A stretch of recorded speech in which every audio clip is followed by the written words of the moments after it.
Syederalun, Partai Amanat Nasional menaruh harap para ketua umum partai di Koalisi Indonesia Bersatu lainnya. Dalam hal ini Erlangga Hartarto dari Partai Golkar dan Muhammad Mardiono dari P3 bisa melakukan silaturahmi ke kediaman Ketua Umum Gerindra Prabowo Subianto. Berikut informasi selengkapnya untuk Anda.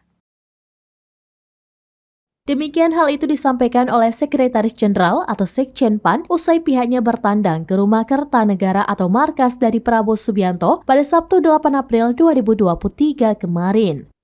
Pertemuan di antara para ketua umum dari KIB dengan Prabowo Subianto menurut Edi penting untuk membahas rencana-rencana kerjasama koalisi ke depannya.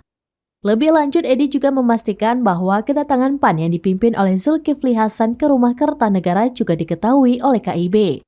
Dalam kesempatan yang sama, Ketua Umum Partai Amanat Nasional atau PAN Zulkifli Hasan atau Zulhas juga mengklaim Koalisi Indonesia Bersatu atau KIB senang dengan silaturahmi politik yang dilakukannya.